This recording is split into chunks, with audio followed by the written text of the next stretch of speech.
Hello, listeners, and welcome to part 2 of my conversation with Rachel Bernstein from IndoctriNation. For early access to full-length ad-free episodes, you can visit patreon.com/The Cult Vault and support the podcast from as little as £1 a month. And now, here is Rachel.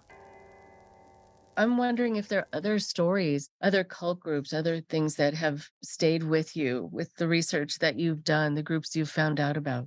There's a few that come to mind, and I was absolutely astonished by the turn of events that took place in this interview. And when people ask me what's the most shocking interview that you've ever done, I always say it's with Kerry Noble, who was a co-leader of the Covenant, the Sword, and the Arm of the Lord. Initially, it was Kerry's description of going out to this isolated ranch in America to become part of a Christian group in the 70s, uprooting his family and then moving out there and feeling like he was part of a utopia that he was helping to build, an intentional community. And he truly felt that he'd found the right place for him to be in the world.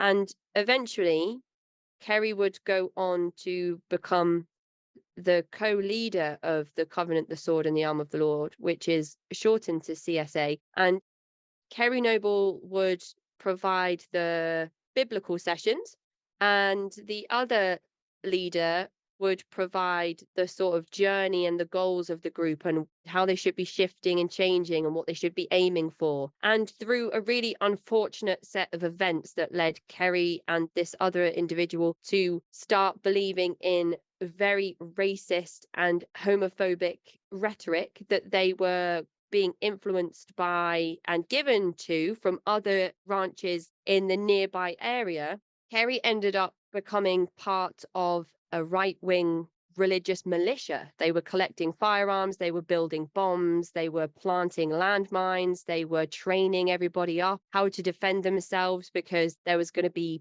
people of different ethnicities coming to take all of their supplies that they were collecting for the end times, and gay people were going to be responsible for bringing on the end times. And actually, at one point, Kerry took a pipe bomb in a briefcase into an LGBT friendly church with the intention of setting the bomb off. And Kerry has served prison time, and he now is a public speaker who has written books and talks about his experiences in life and how we can find ourselves even after we've absolutely lost ourselves. So initially, what I held on to with Kerry's interview was this idea that he had found a utopia. And he said to me, I should have just left after 3 years.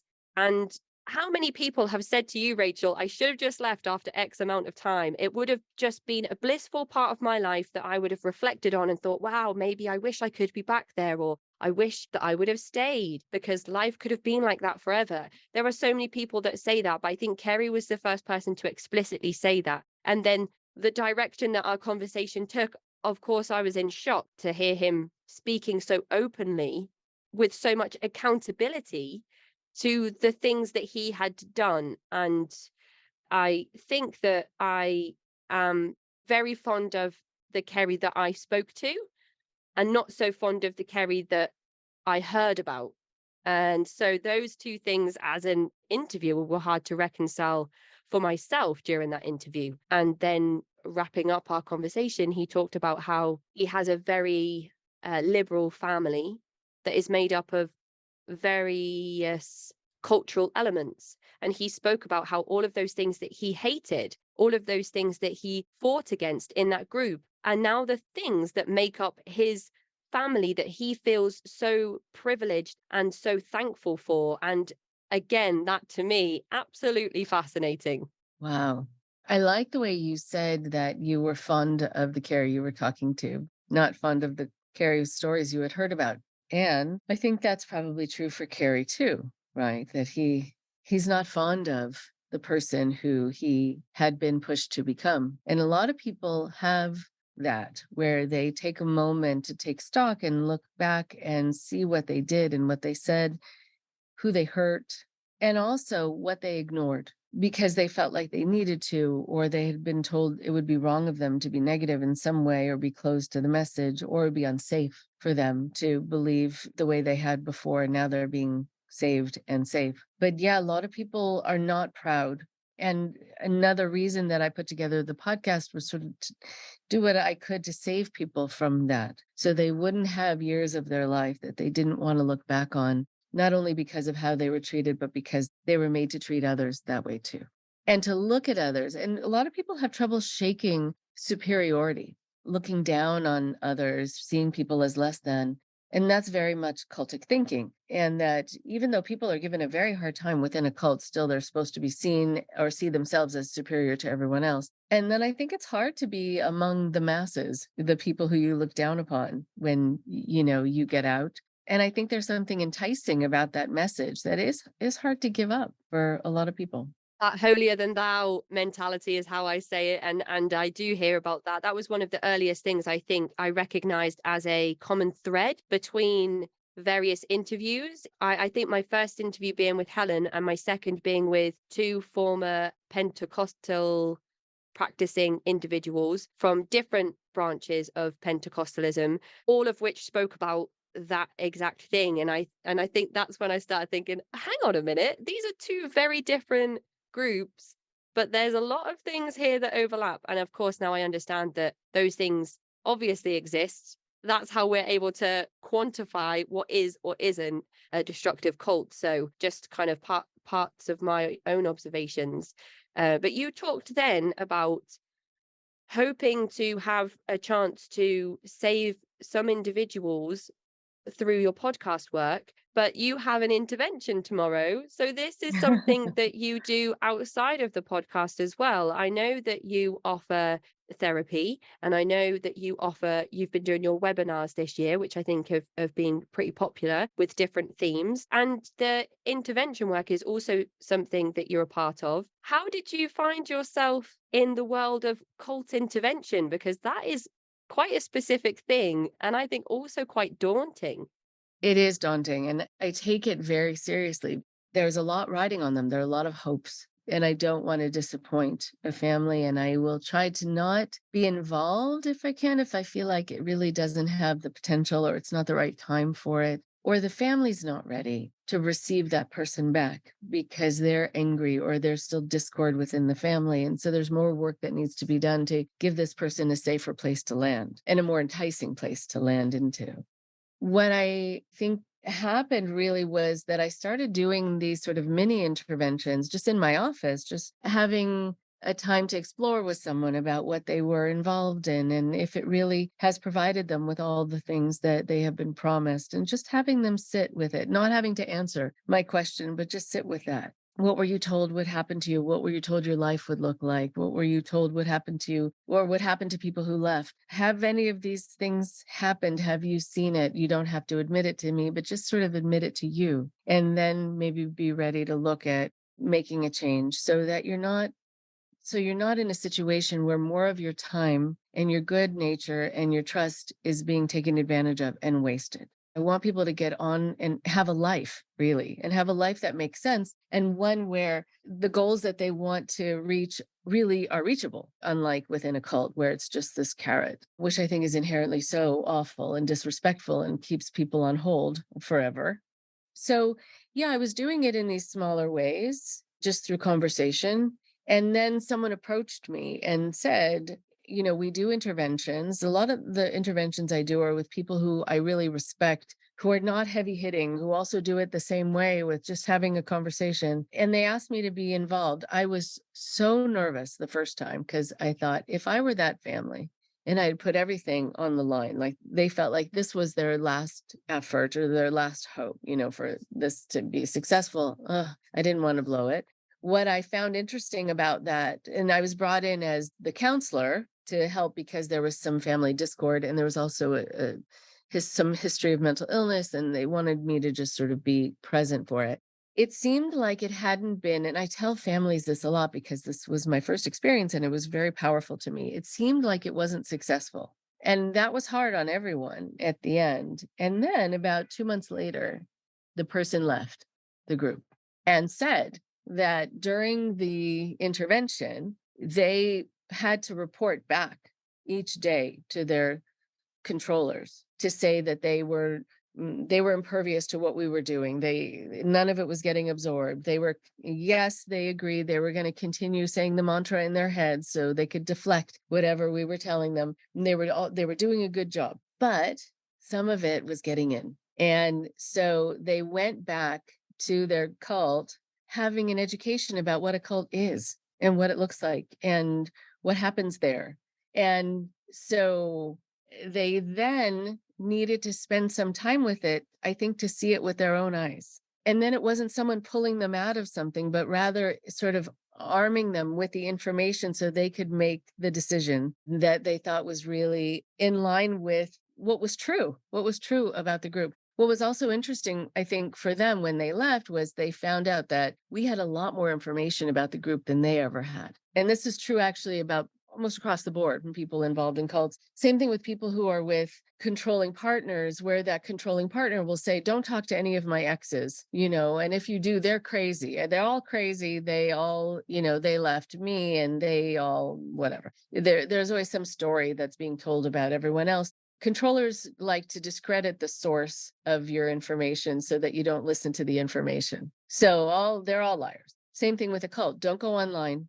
Don't watch a show about us. Don't research. So people outside of a cult know 10 times more about it in actuality than the members. So because we had information, and it wasn't that it was necessarily all negative. We had information about, I don't know, some organization that was started that did feed the hungry, but they also did all these other things. And there were all these lawsuits. And the leader used to go by a different name and the group went by a different name because there had been exposés done and because he was wanted on a variety of things. And this person had no idea. So it was like gifting this person with information, with a definition of what is a healthy group and what isn't, what you should be feeling at this point in your life, with how hard you've worked to get here, what you should have in your life by this point that the cult is actually keeping you from. And then they left on their own. So even if an intervention doesn't feel successful on the spot, it doesn't mean that it's not going to be down the road.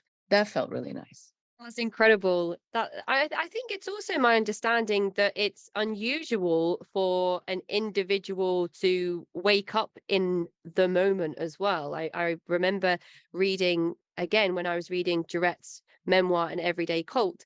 She kind of had this shelf breaking moment, and I across all of the episodes have only ever heard that two other times.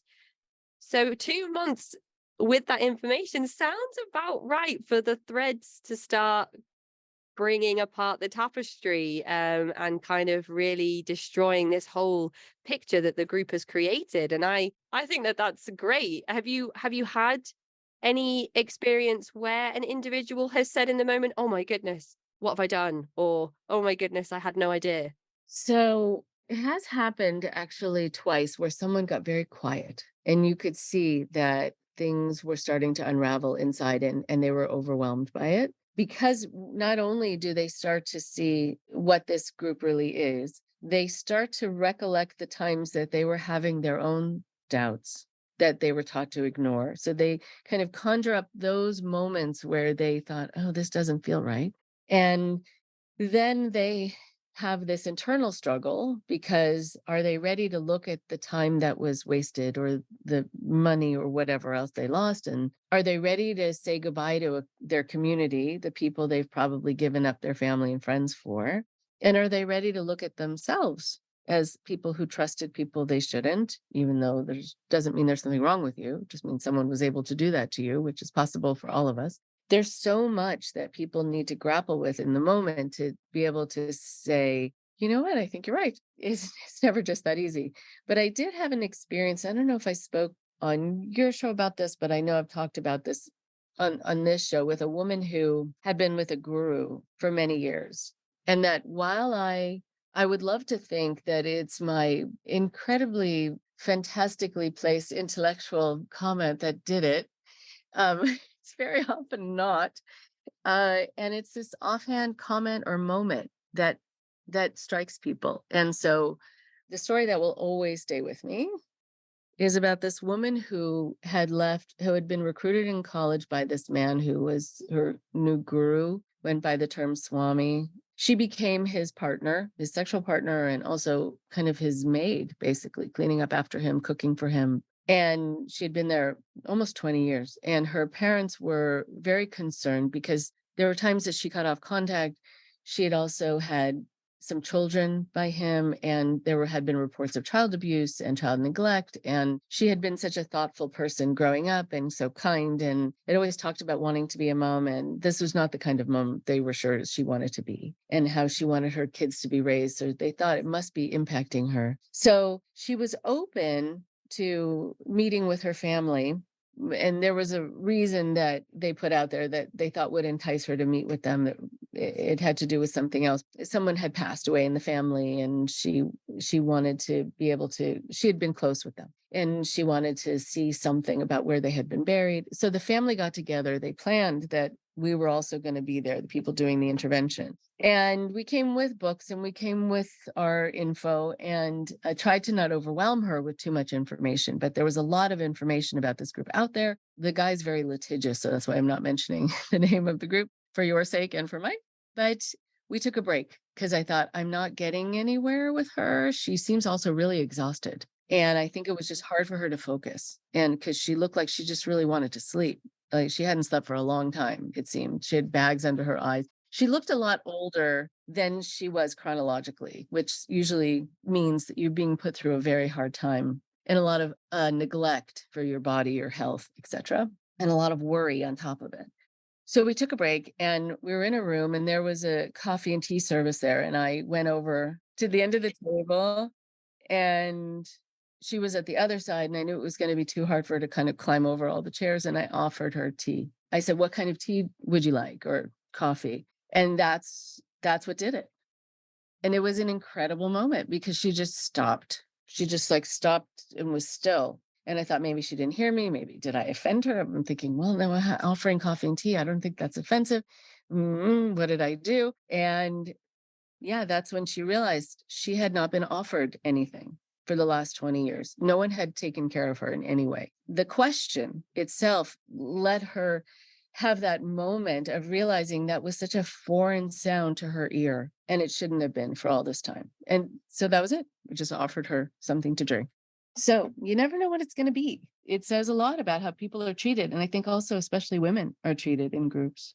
I think it's interesting to get your insight into what intervention looks like for you as well, because when I hear that term, I perhaps jump straight to people being forced to sit in a room and being held down against their will, and all of these negative associations that come with the wrong type of intervention that has taken place historically. And I think it's really good to hear you talk about your intervention work and how it works for you and how it does not look anything like that. So for anybody that has considered intervention for a loved one, it's kind of like when I spoke to Pat Ryan about mediation as opposed to that kind of classic older neglectful version of intervention. It gives people the opportunity to realize that there are alternatives out there that don't consist of, handcuffing somebody to a chair and stopping them from being able to run back to their group. Right. Oh, I'm glad you brought that up. I don't do interventions a lot because they take me away from my work and my clients. And so I can't do that very often. But the last couple that I've done, actually with Pat Ryan and Joe Kelly, I think the people still don't know there was an intervention done. It was so mellow, and they were able to talk about what they like about this person and what they like about the group and what they've gotten from it, because all that matters. Let's talk about what you've gotten from it.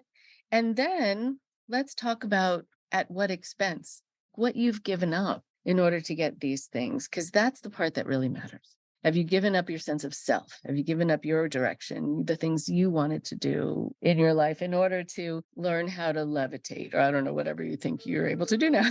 I don't know, or just to have community.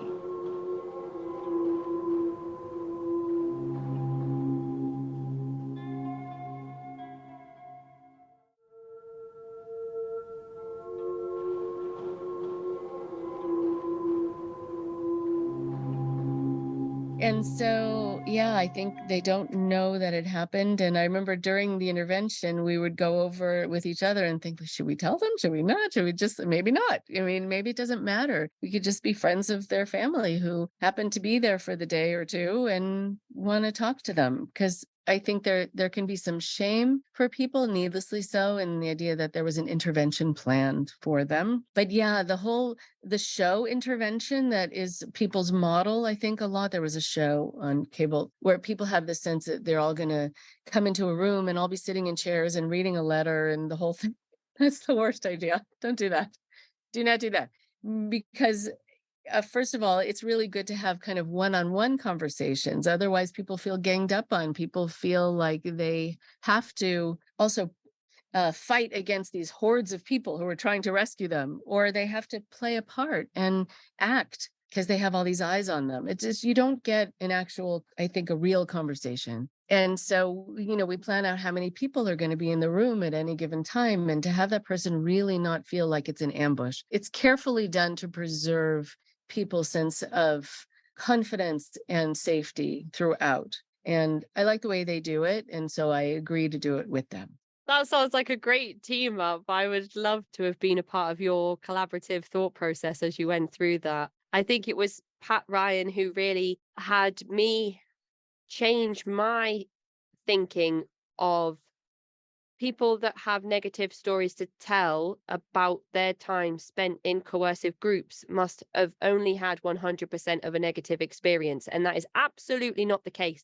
And again, another kind of pivotal shift in my own thinking where I thought, oh my goodness, of course not. And it was also Pat that taught me to think about how you can communicate with an individual that is defensive or still part of a high demand group by not talking about the group and finding common ground outside of it. Oh, do you like this band? I love that band. Let's talk about how much we like that band. And once we've established a safe pattern of communication, we can then kind of move into some of the more difficult stuff. So it's absolutely amazing for my own education to hear you talk about how you worked with Pat Ryan, who also helped me to understand those things about groups. And something I found very interesting about what you've just said about interventions and the way they're portrayed in the media is that the misconceptions around cults, coercion, and individuals that find themselves involved in these groups, a lot of that comes from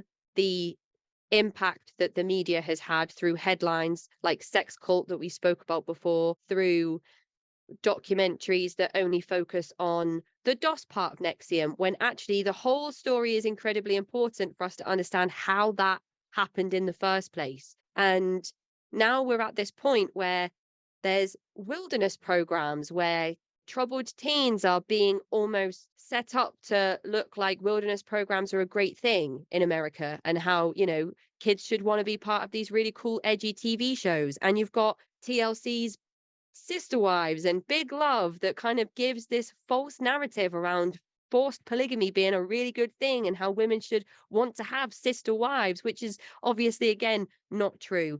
And there's also all of this stuff that comes with large group awareness training, and how that's presented to be a really positive thing when we know that it isn't always the case. LifeSpring, there are so many troubled teen industry boarding schools and wilderness programs that have based their blueprint on the teachings of LifeSpring and LGATS, and it all just comes back around.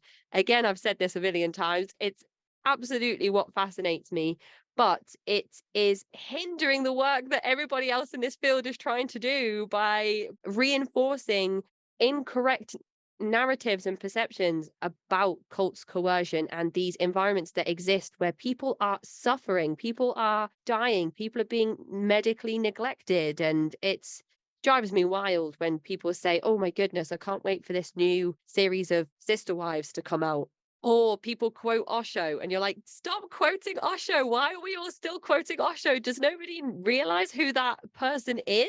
And most of the time they don't, because the rebranding's been so successful. But I could just shout from the rooftop. I'll get on my soapbox all day and talk about why we should not be endorsing cult leaders in pop culture.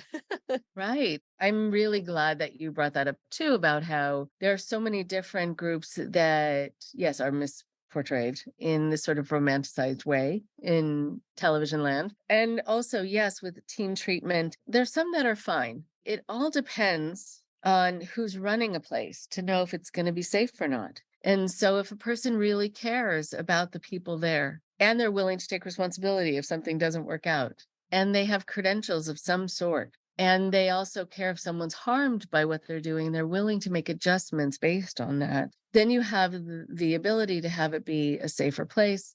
I think about people who are running a lot of these residential programs who don't have one credential to their name, and they have this sort of sadism that runs through this organization. And people, kids will often try to escape and then be treated as criminals for trying to escape, but they were really trying to escape for good reasons. I mean, it's kind of a horrible catch-22 that happens. And then also kids are often not believed and not listened to and seen as acting out, etc. So they don't have credence isn't given to them for what they're saying. I think it's good that we're talking about this, and even with all the talking about it still exists in droves. One would think now, because this didn't exist when I started, that there were well, there wasn't a podcast ever, but that people could talk about this and it would still exist. It still exists in the same numbers, if not more so, I think, because of the internet and whatever else. But I hear, just when people ask me what I do, if I need to get out of wherever I am quickly, like if I'm, in a hurry, I'll say I'm a therapist. And if they ask me if I have more time and they ask me specifically what kind of work I do, I'll let them know. And then a whole conversation ensues. I'm sure when people ask you about your work and what you talk about, they want to hear more about it. But people who I talk to almost invariably will say, oh, well, I went with my shaman and we did ayahuasca in Peru. And then I went to my psychic who told me that I should do this or that. Now, are these places dangerous? Sometimes yes, sometimes no. But I think here they just heard me talk about cults. And then they want to tell me about how they get involved in things which are fine. And this is how they're different from people getting involved in cults. And then they name all these things that are problematic, thinking that they're safe. But how many people are engaged in this sort of thing and getting involved with healers and people? Oh, there's so many new techniques of quote unquote therapy and coaching techniques and other things. There will always be snake oil salesmen, always. And one would think, yeah, with all this education, there would be less so, but there really isn't.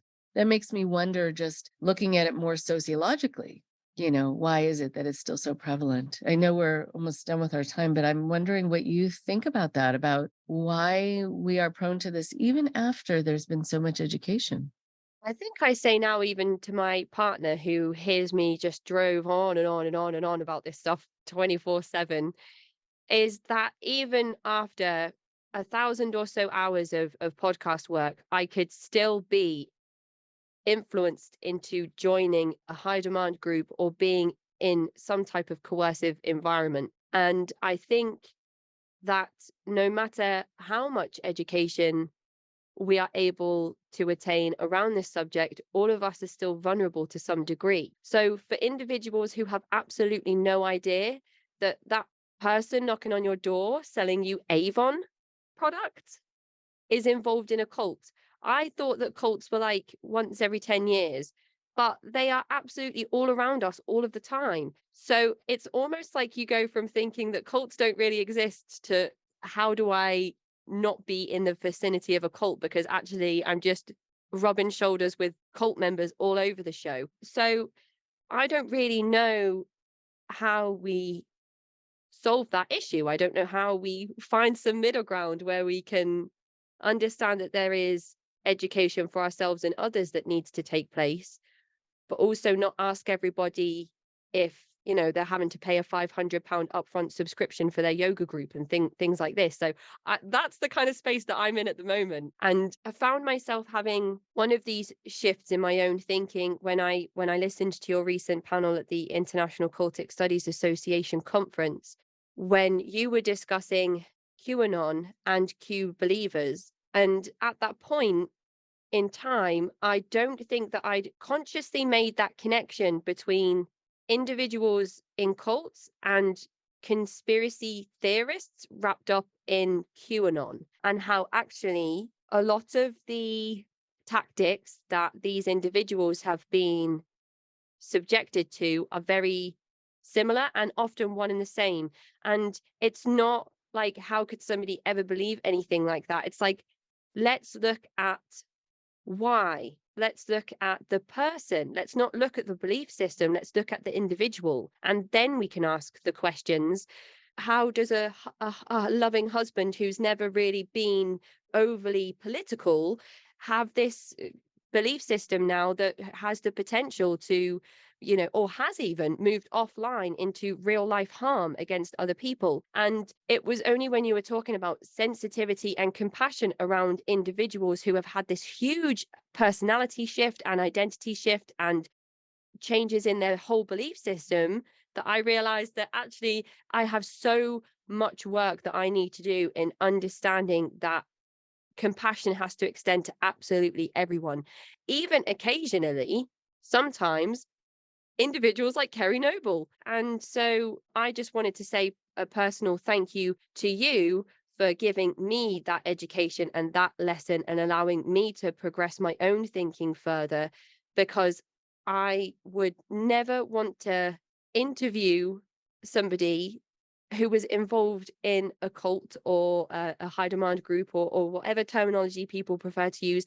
I would never want to interview a person and think in my mind, how did you fall for that? Which is kind of the way I was thinking about QAnon. And now I realize that we have to approach all of this stuff across the board with the same compassion and mentality. Otherwise, how can we ever hope to help those individuals and all of their loved ones that are being impacted by these things? So I just wanted to extend my gratitude to you for helping me even further along this journey, because I don't have formal education in this field yet, and it's important that I try to learn from those that do have credentials, so that I'm not, I have a platform where I speak to people, and although I don't really tend to offer opinions or diagnose anyone or anything like that, there could be times where I say something that somebody else then takes as truth, or somebody else then takes as fact. And that's important to realize, that I need to make sure that my own information is credible and it's coming from those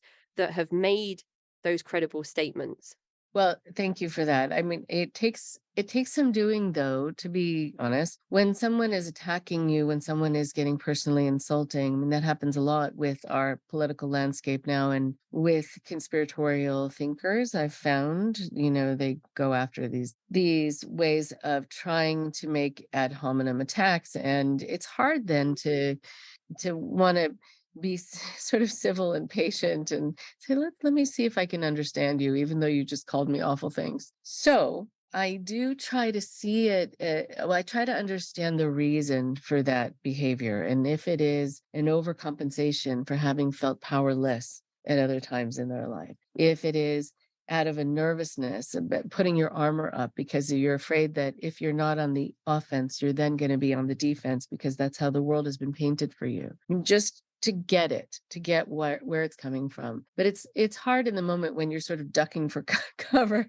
But I think of, and I'm not trying to, and I don't want to be quoted in this way, but I don't want to, make it seem like I'm likening these people with animals, injured animals. But I think of an injured animal because I was always raised with a lot of animals. And I think of an injured animal that you come close to who will growl and try to bite some of the time because they're scared and because they're in pain. And so I kind of get into that mode of trying to think where that might be coming from, that they're scared, that or they were scared themselves, or the groups they've gotten involved in have fed them fear. And so they don't want you to take it away from them, because terrible things are going to happen to them or to the world if people don't agree. So they come out fighting and biting.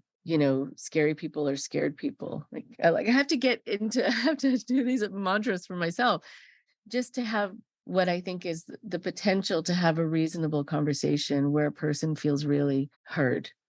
And it's still okay, though, to set your boundary. I mean, when I talk to families, they're like, well, do I just let myself get beaten up? So we have this conversation, and maybe during the first conversation, but then you say, I would love to continue it if we can hold off on doing the following things in either direction. It's kind of have a set up sort of the rules of engagement so that it can continue. But it's a hard one. It's definitely a challenge. So anyway, but it was wonderful. It's wonderful to talk to you and to know that you've learned so much just by talking to people and that you're interested in this subject that is so endlessly interesting to me. But I'm glad that the world has taken interest. And I just hope that the world's interest stays in line with how much people need to keep being reminded of these messages, because it's very easy to succumb to these manipulations, all too easy. It is, and it's my hope that if an individual listens to one episode and feels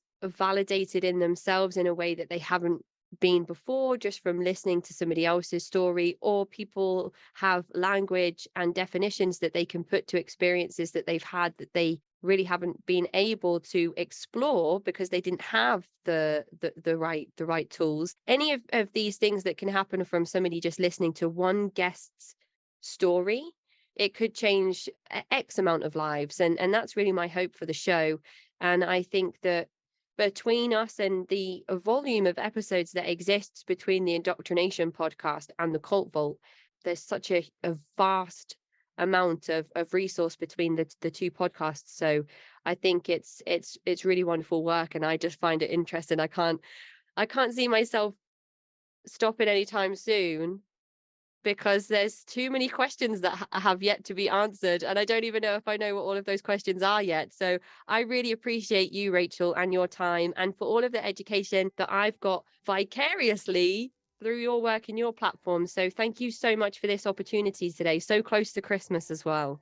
Yeah, it's nice. And I hope the new year brings more sanity for all of us, and it brings more health and happiness and a feeling of security so that people don't have to go out searching for it. Anyway, it was lovely. Happy holidays. Happy New Year. Have a great one, Rachel. I'll speak to you soon.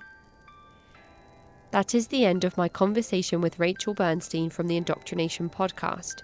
To find Rachel's show, please follow the link in the episode description. To get in touch with me, you can find me at cultvaultpodcast@gmail.com or follow me on Twitter and Instagram @cultvaultpod. I'm your speaker, Casey, host of the Cult Vault podcast.